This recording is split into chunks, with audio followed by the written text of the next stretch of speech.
प्रिय भक्तजनों, ये वीडियो उनके लिए है जो परमात्मा में विश्वास करते हैं और नाना प्रकार से कोशिश करते हैं किसी प्रकार से हमें सही ज्ञान मिल जाए, भक्ति करने का सही तरीका मिल जाए और हमें ऐसे गुरु मिल जाएं जिससे कि हमें ऐसी नाम दीक्षा दे दें, परमात्मा का नाम दे दें जिसका स्मरण करने से हमें परमात्मा की प्राप्ति हो। और जिनको ऐसे गुरु की तलाश है लेकिन वो भ्रमित हैं क्योंकि ऐसे गुरु उन्हें नहीं मिल पा रहे हैं। तो अलग अलग गुरु लोगों के अलग अलग विचार हैं। कोई गुरु कहता है कि परमात्मा का ये नाम स्मरण करो, कोई कहता है वो वाला नाम स्मरण करो, कोई कहता है स्मरण ही मत करो, कोई कहता है कि हमारे जो सिर के ऊपर ही ध्यान लगाना है, कोई कहता है। तो इस प्रकार से अलग लोगों के अलग मत हैं। तो जैसा कि मैं बता चुका हूँ अपने पहले वीडियो में कि मैंने इस बार बीजक चुना है कि जो साहब कबीर जो संत शिरोमणि हैं, जिनको सत्य पुरुष परमात्मा के नाम से जाना जाता है, जो कबीर पंथ के संत लोग हैं उनको सत्य पुरुष के नाम से भी जानते हैं। और उनका कहना है कि साहब सतगुर सत्य कबीर, यानी कि वही साहब हैं, वही श्री सतपुरुष हैं, जो वही हमारे साहब हैं, वही गुरु बन के इस पृथ्वी पर आते हैं और वही अपनी पुण्यात्माओं से मिलते हैं। तो हमारे कबीर पंथ के जो संत हैं उनका मानना है कि जिस ब्रह्मांड में हम रह रहे हैं वो ब्रह्मांड ज्योति निरंजन का है, जिसको हम ब्रह्म कहते हैं और जिसको हम ओम के नाम से जानते हैं, जिसमें और इस जो ब्रह्म है इसके 21 ब्रह्मांड हैं, 21 ब्रह्मांड में इनका शासन है। और जो ब्रह्मा विष्णु महेश ये जो 3 देव हैं वो इन्हीं के द्वारा उत्पन्न हुए हैं। तो ऐसा कबीर पंथ के संत लोग मानते हैं। और इनसे ऊपर और जो ये ब्रह्म है, जो ज्योति निरंजन है, जिन्हें हम ओम कहते हैं, इनसे ऊपर परब्रह्म है, एक शक्ति होती है परब्रह्म, जिनको हम अक्षर पुरुष भी कहते हैं। और उनसे ऊपर महाशून्य में एक पूर्ण ब्रह्म, यानी जिसे हम पार ब्रह्म कहते हैं, जिसे हम सत्पुरुष भी कहते हैं, वो शक्ति। तो कबीर पंथ के संत लोग ऐसा मानते हैं कि जो कबीर साहब आए थे बनारस में, जो लहरतारा नामक स्थान पे जो प्रकट हुए थे कमल के फूल पे, तो वो वही सतपुरुष जी का एक अंश रूप में आए थे। और उन्होंने कुछ वाणी बोली, क्योंकि वो यदि हम कबीर साहब का जीवन देखें तो वो पढ़े लिखे नहीं थे। और उनके बारे में एक दोहा प्रचलित है कि मसी कागज छुओ नहीं, कलम गही नहीं हाथ। तो उन्होंने कभी कागज़ छुआ नहीं और कोई कलम हाथ से नहीं पकड़ी, यानी वो पढ़ना लिखना जानते नहीं थे। तो जो उन्होंने वाणियाँ बोली हैं तो वही वाणियाँ उनके जो शिष्य थे, यानी 1398 और 1518 के बीच, 1398 में उनका जन्म माना जाता है, 1598 में उनकी मृत्यु मानी जाती है। तो इस बीच जो वाणियाँ साहब कबीर ने बोली वो उनके शिष्यों ने हाथ के द्वारा लिखा और हस्तलिखित प्रतियाँ तैयार की गई। तो उन्हीं हस्तलिखित प्रतियों के आधार पे ये जो बीजक ग्रंथ है इसकी रचना की गई। और इस पे हम एक वीडियो बना चुके हैं कि बीजक ग्रंथ कैसे बना, आप लोग उसको देख सकते हो। तो इस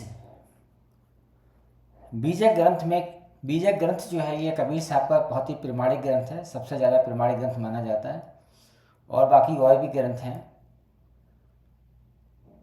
उनमें ऐसा माना जाता है कि मिलावट कर दी गई है।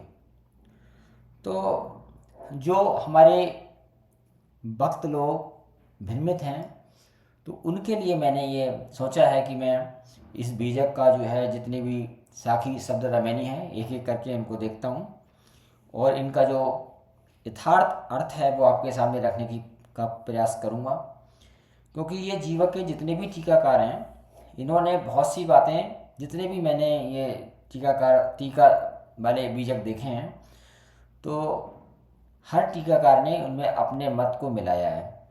तो जो अर्थ इस रमैनी या साखी शब्दों से नहीं निकल रहा है, उस अपनी तरफ से भी अर्थ को जोड़ने की कोशिश की है, जिसका उसका अर्थ का अनर्थ हो गया।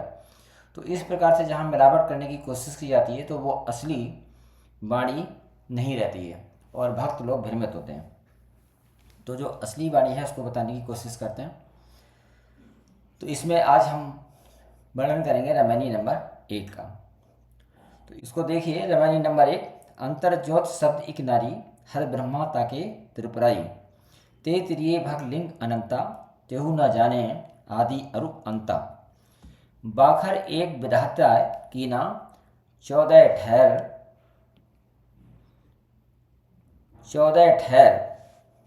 पाठ सो लीना, हर ब्रह्मा महंतो नाऊ, तिन पुन तीन बसावल गाँव। तिन पुन रचल खंड ब्रह्मांडा, 6 दर्शन 96 पाखंडा। पेट न काहू वेद पढ़ाया, सुन्नत कराए तुरक नहीं आया। नारी मोह चित गर्भ प्रसूति, स्वांग धरे बहुत करतुति। तहिया हम तुम एक लोहू, एक प्राण ब्यापे मोहू, एक जनी जना संसारा, कौन ज्ञान से भयु निनारा। भव बालक भग द्वारे आया, भग भोगी के पुरस कहाया। अवगत की गत कहूँ न जानी, एक जीव कित कहूँ बखानी। जो मुख होय जीव 10 लाखा, तो कोई आए महन तो भाका। इसी में एक साखी है, कहें कबीर पुकार के एव ई लेऊ व्यवहार, एक सत्य नाम जाने बिना भव बूढ़ मुआ संसार। तो इसमें जहाँ ये सत्य नाम लिखा है और हमने जो बीजक देखे उसमें लिखा है राम नाम जाने बिना बूढ़ मुआ संसार। तो आइए अब इसका अर्थ समझने की कोशिश करते हैं। अंतर ज्योति शब्द एक नारी, हर ब्रह्मा ताके त्रिपुरारी। तो अंतर ज्योति शब्द एक नारी, इसका मतलब ये हुआ कि जो सबसे पहले सृष्टि में कुछ नहीं था, सबसे पहले कौन था? एक परमात्मा थे। कौन थे? एक परमात्मा थे। और इन परमात्मा को हम क्या कहते हैं? इन्हीं को हम सत्पुरुष कहते हैं, इसी को हम पूर्ण ब्रह्म कहते हैं, इसी को हम पार ब्रह्म कहते हैं। और इनके साथ में ये परमात्मा कैसे थे? महाचेतन, परम अक्षर पुरुष भी इन्हें कहते हैं। इनके साथ में एक आत्मा थी, ऐसा मानते हैं हमारे जो कबीर पंथ के संत लोग हैं, एक चेतन आत्मा थी। कौन थी इसके साथ में? चेतन आत्मा। और इस चेतन आत्मा को ही हम क्या कहते हैं? ब्रह्म या ज्योति निरंजन कहते हैं। तो जब ये चेतन आत्मा, इनके मन में इच्छा हुई इस परमात्मा से अलग रहने की, तो ये क्या हुए? अचेत हो गए। ऐसा मानते हैं कि अचेत हो गई है, ये अचेत हो गए। और इनसे एक शब्द प्रकट हुआ, ये अचेत हो गए, महाशून्य में आ गई। उस परमात्मा से अलग होकर ये महाशून्य में आ गए। तो ये जो अंतर, अंतर माने अंदर, कहाँ? महाशून्य में। यानी जो चेतन आत्मा ब्रह्म निरंजन, उस परमपिता परमात्मा जिसे सत्पुरुष कहते हैं, उनसे अलग होके कहाँ आ गए? महाशून्य में आ गए। फिर इनसे एक शब्द उत्पन्न हुआ जिसे हम ओम कहते हैं। इसके बाद इनमें प्रकाश उत्पन्न हुआ, ये प्रकाश स्वरूप हो गए। और इस प्रकाश स्वरूप को ही क्या कहते हैं? केवल शरीर कहते हैं, केवल शरीर कहते हैं। और इस अचेत, जब ये अचेत अवस्था में थी, तब हम उसको क्या बोलते हैं? निर्विकार ब्रह्म, जिसका कि वेदों में वर्णन है, ओम नाम से, ब्रह्म नाम से, निर्विकार ब्रह्म नाम से वर्णन है। तो अंतर ज्योति शब्द एक नारी, तो जो महाशून्य में, अंतर माने महाशून्य में, ज्योति माने ज्योति स्वरूप निरंजन स्थित थे, प्रकाश में निरंजन स्थित थे। उनके अंदर एक इच्छा हुई, शब्द माने एक इच्छा हुई, और वो इच्छा अंतर शब्द, अंतर ज्योति शब्द एक नारी, उनके अंदर जो इच्छा हुई उससे एक नारी उत्पन्न हुई। अब उस नारी को आद्या कहा गया है। जो ये कबीर पंथ के संत लोग हैं, ये आद्या कहते हैं, दुर्गा देवी कहते हैं। तो उस नारी से हरि ब्रह्मा ताके त्रिपुरारी 3 पुत्र पैदा हुए। हरि माने विष्णु जी, ब्रह्मा जी और शंकर जी, ये इन तीनों की उत्पत्ति हुई।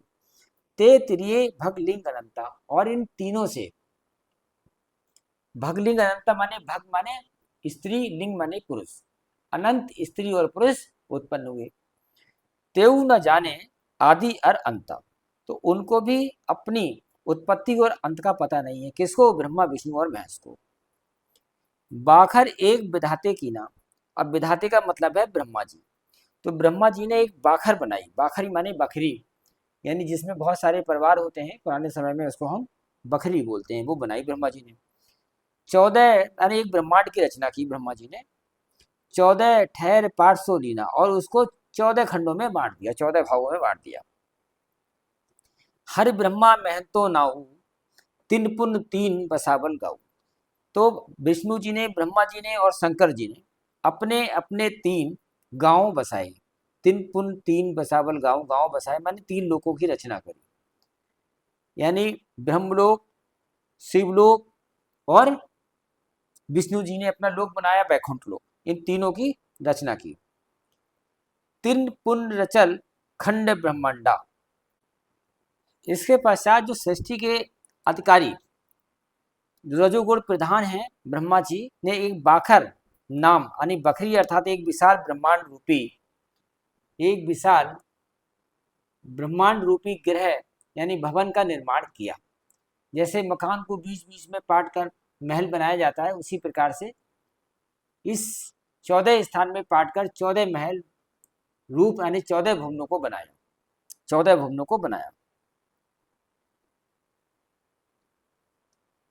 तत्पश्चात उन तीनों देवताओं ने पृथ्वी के 9 खंड और विश्व रूप ब्रह्मांड की रचना की। सृष्टि रचना होने के पश्चात मनुष्य अनेक प्रकार के कर्मों के करने में लग गए, और तदंतर महर्षियों ने 6 दर्शन और शास्त्रों की रचना करके सर्व संसार में इनका प्रचार किया। 6 दर्शन और शास्त्रों की रचना करके इनका प्रचार किया। फिर देखिए आगे पढ़ते हैं, में लिखा है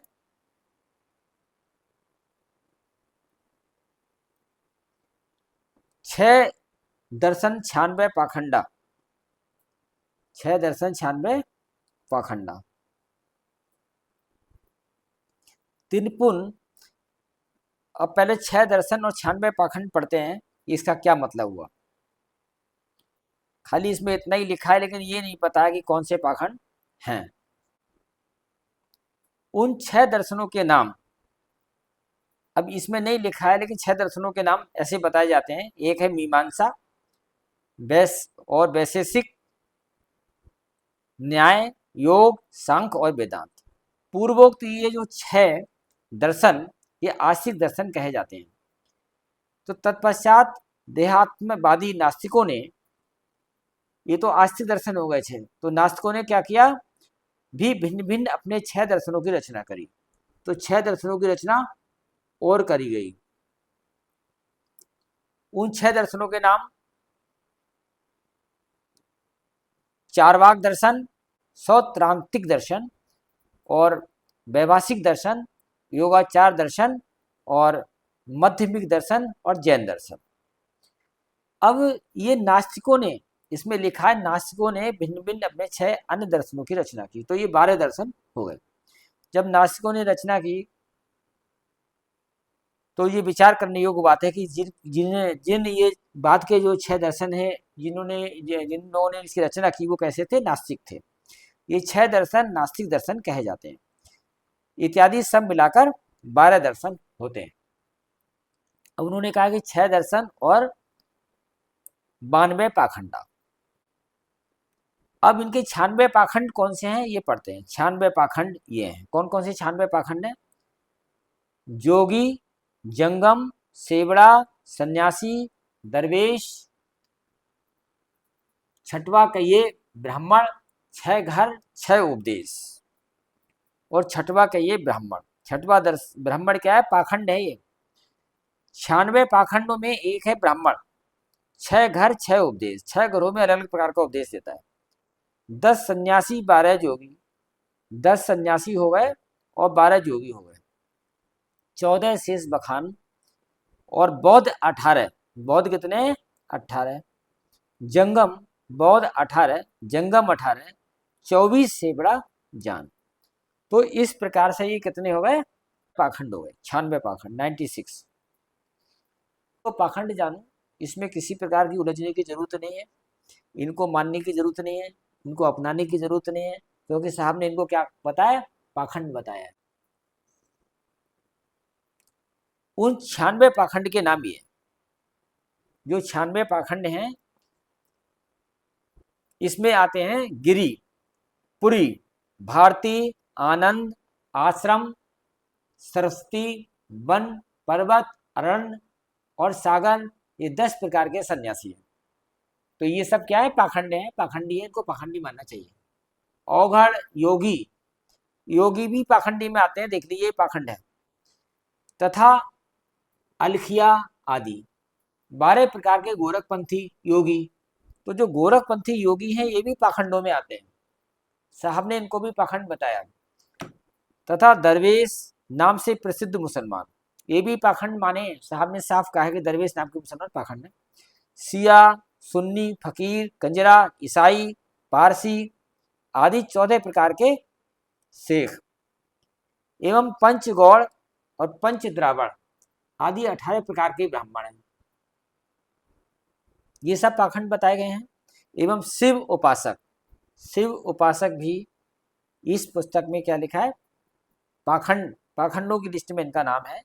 लिंगायत, कलकादी, 18 प्रकार के जंगम और अहरन, महावीर आदि 24 तीर्थकर जैनी सेवड़ा, जितने जैनी हैं ये सब पाखंडों में इनका नाम सुमरण है। तो इसलिए यदि साहब की माने, साहब पे भरोसा करते हैं, तो इनको पाखंडी माना जाए, पाखंडी माना है उन्होंने।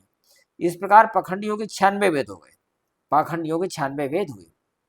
इस प्रकार संसार में अनेक मत संप्रदायों का प्रचार होने से समस्त मानव प्राणी परस्पर कलह तथा विद्वेष अग्नि में जलने लगे। अब इतने पाखंड हो गए तो आपस में मतभेद होना जरूरी है और एक दूसरे से जलना जरूरी है। नाना प्रकार के जो जीव हैं, ये मनुष्य हैं, जो पाखंडी लोग हैं, वो अपने को अच्छा बताते हैं, दूसरों को बुरा बताते हैं, तो डेफिनेटली उनमें आपस में लड़ाई होगी, एक दूसरे से विद्वेष अग्नि होगी। तो इस प्रकार के उन्होंने 96 पाखंड बताए। तो पेट कहूँ ना वेद पढ़ाया, साहब कहते हैं कि वेद जो है कोई पेट से पढ़ के नहीं आया, सुन्नत कराए तुरक नहीं आया। मुसलमान जो है अगर अलग होता और इंसानों से, तो सुन्नत करा के पेट से ही आता, सुन्नत कराए तुरक नहीं आया। और अगर जो वेद पढ़ने वाले अपने आप को बहुत विद्वान समझते हैं, तो वो अगर वो अलग होते और इंसानों से, तो वो पेट से ही वेद पढ़ के आते। सो नारी मोचित गर्भ प्रसूति, कहते हैं सबने एक ही नारी के गर्भ में जन्म, गर्भ धारण किया। सारी जो जीव आत्माएं हैं वो एक ही नारी के पेट में पल रहे गर्भ में आए सबसे पहले, और वो प्रेग्नेंट हुई, प्रसूति बनी। स्वांग धरे बहुत करतूती, और इसके बाद जब उनका जन्म हो गया तो नाना प्रकार के स्वांग धरने लगे कि हम मुसलमान हैं, हम हिंदू हैं, हम ब्राह्मण हैं, हम ये हैं, हम वो हैं, ये सब स्वांग धरा लोगों ने। तैया हम तुम एक ही लोग, साहब कहते हैं कि हमारे और तुम्हारे में सब में एक ही खून है, एक है प्राण व्यापे महू, और सबके अंदर एक प्राण है, एक ही परमात्मा की जो चेतन शक्ति है वो सबके अंदर एक ही परमात्मा की शक्ति है। एक है जनी जना संसारा, तो जो इसमें पहले लिखा कि अंतर ज्योत शब्द एक नारी, जो एक नारी हुई, जो अष्टांगी हुई, उन्हें 3 पुत्र पैदा किए, मतलब एक ही नारी ने जना संसार, एक ही नारी ने पूरा संसार बनाया है 3 पुत्रों को पैदा करने के बाद। एक है प्राण व्यापे महू, सबके अंदर एक ही प्राण है। कौन ज्ञान से भयु निनारा, जब सब एक प्रकार से पैदा हुए हैं, एक ही चेतन शक्ति है, एक ही परमात्मा की संतान है, तो हम लोग अलग अलग कैसे हो सकते हैं? साहब का कहना है ये जो जाति पाति, ये नाना प्रकार के पाखंड, नाना प्रकार के धर्म चला रखे हैं, ये सब बकवास है और इनको चलाने की ना ही कोई ज़रूरत है। तो हम अलग नहीं हो सकते, सब एक ही हैं, तो आपस में कोई मतभेद नहीं होना चाहिए। और ये जितने भी ये धर्म बने हैं सब एक ये एक दूसरे से जो मतभेद है कि इनको मारो, ये नास्तिक हैं, ये काफिर हैं, ऐसी जो सोच पैदा होती है, अगर ये धर्म नहीं होते तो ऐसी कोई सोच नहीं होती और सब इंसानों में प्यार होता। तो ये नाना प्रकार के धर्म, नाना प्रकार के मत मतांतर, नाना प्रकार के पाखंड, ये आपस में इंसानों इंसानों के बीच में जो मतभेद है उसका कारण है। तो कहते हैं कौन ज्ञान से भय निनारा। तो अलग अलग जो लोग ये मान रहे हैं वो अलग अलग नहीं मानना चाहिए।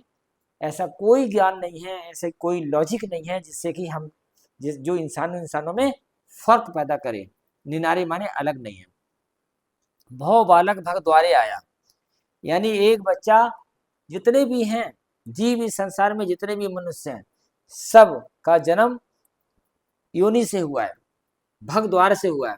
भग भोगी के पुरुष कहाया, और स्त्री के भग का भोग करके पुरुष कहे जाते हैं।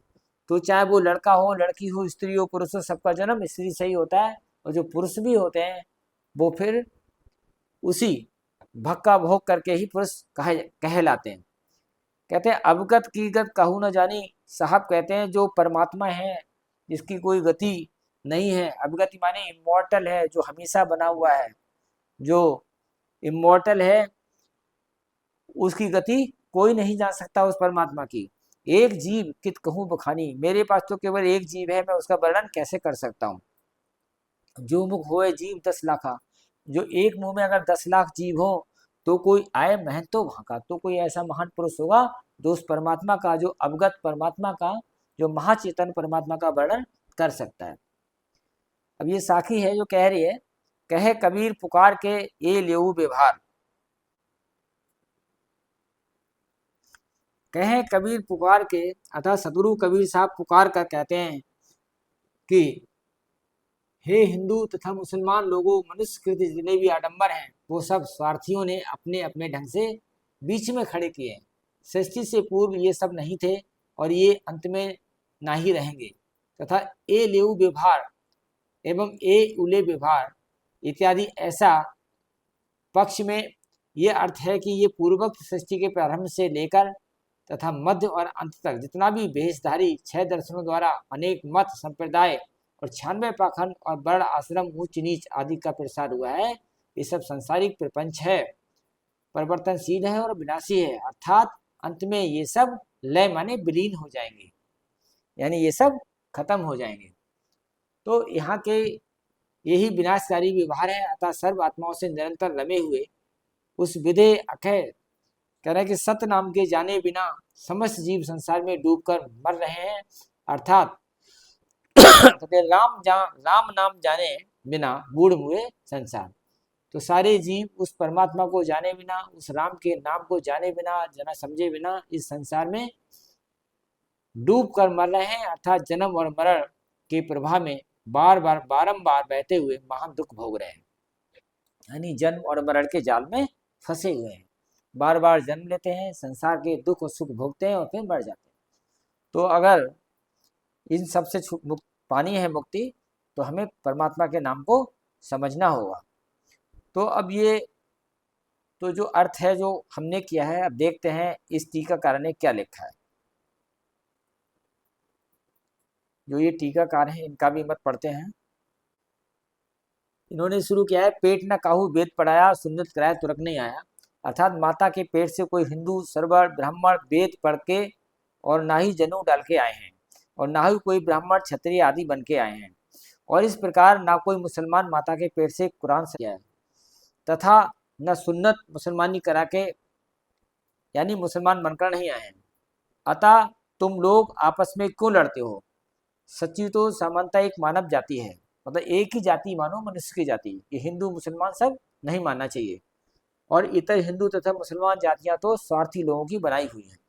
मुझे अर्थात सदगुरु ने कहा है, मनुष्य जात एक है भाई, दूसर जात कहाँ से आई, और दूसर कर्म जात है भाई, कर्म करे तस नाम धराई, जैसा कर्म करे संसारा, ताको ताकी जात पुकारा।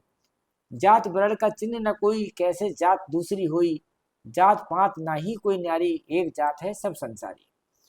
तो अगर एक जात मान लें तो ये जितनी भी मतभेद है आपस में ये सब खत्म हो जाएंगे। तो साहब का जो कहना है बहुत ही अच्छा है।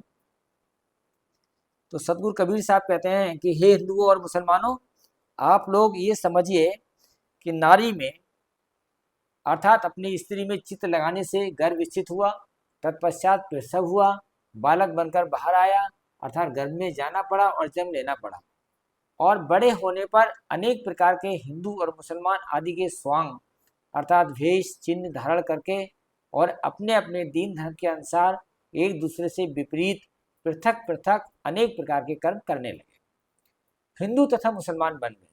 अतः विचार करिए कि जब तुम लोग माता के गर्भ में प्रवेश हुए थे तब उस समय हम शब्द से हिंदू और तुम सबसे मुसलमान कहे जाने वालों के भौतिक शरीर एक ही प्रकार के रंग रूप के रक्त के और वीर्य से बने हुए थे तथा एक ही प्रकार के प्राण भी सबके शरीर में व्यापक थे।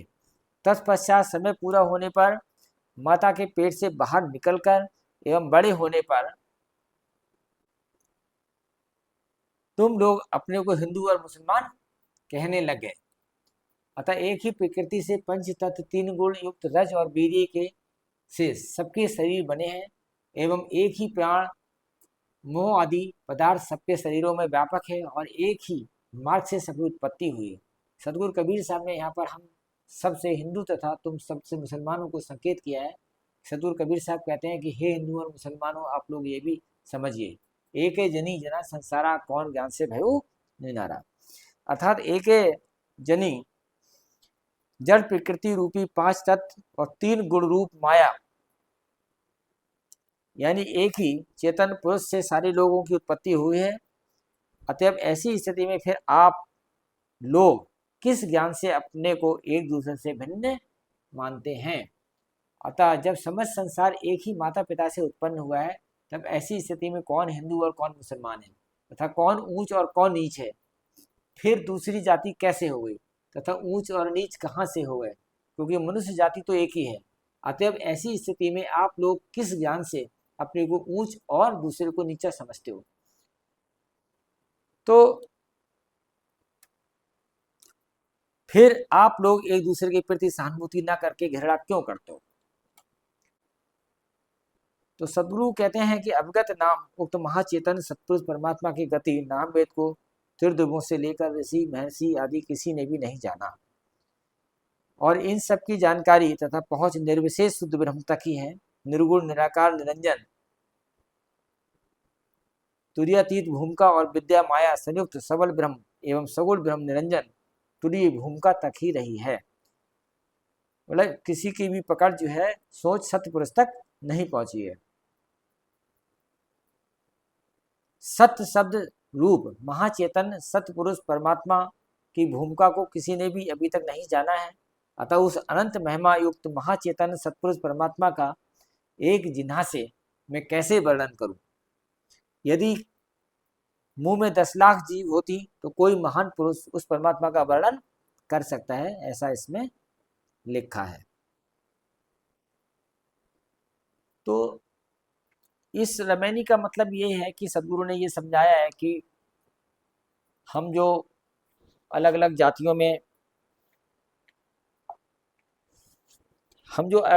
में बटे हैं, हम अपने को हिंदू या मुसलमान मानते हैं, तो सब एक ही हैं, सबका जन्म एक ही प्रकार से होता है, सब एक ही परमात्मा की संतान हैं। हम उसे अल्लाह कहें, परमात्मा कहें, कुछ भी कहें, तो ये आपस में जो मतभेद करते हैं हिंदू मुसलमान के नाम पर, एक दूसरे से नफरत करते हैं, ये नहीं करनी चाहिए।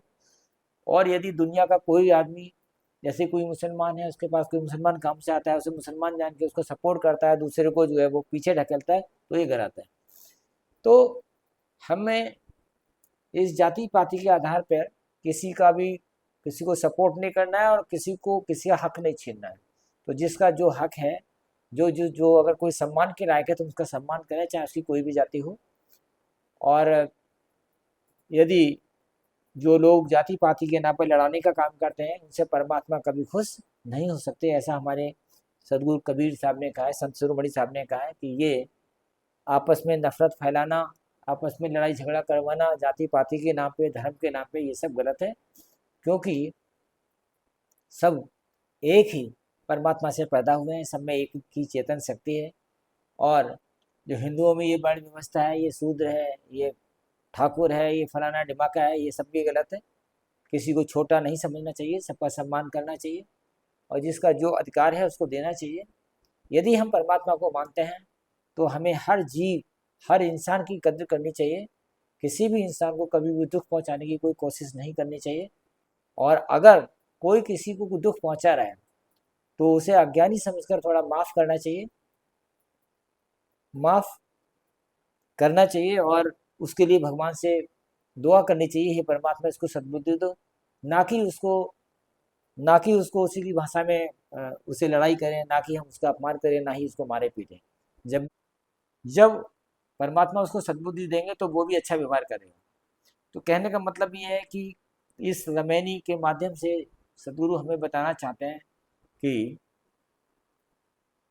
रमैनी के माध्यम से सदगुरु हमें बताना चाहते हैं कि हम सबको प्रेम से रहना चाहिए, किसी प्रकार से कोई नफरत नहीं करनी चाहिए।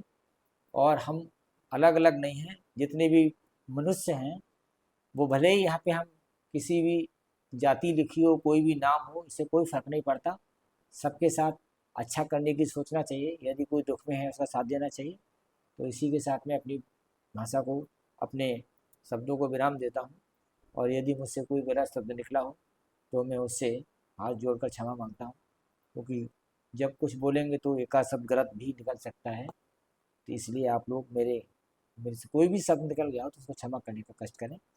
और यदि इस चैनल, ये वीडियो अच्छा लगा हो इसको लाइक करें, चैनल को सब्सक्राइब करें, ताकि आपको समय रहते नोटिफिकेशन मिल जाए और जो नई वीडियो हम अपलोड करें तो आपके संज्ञान में आ जाए। धन्यवाद।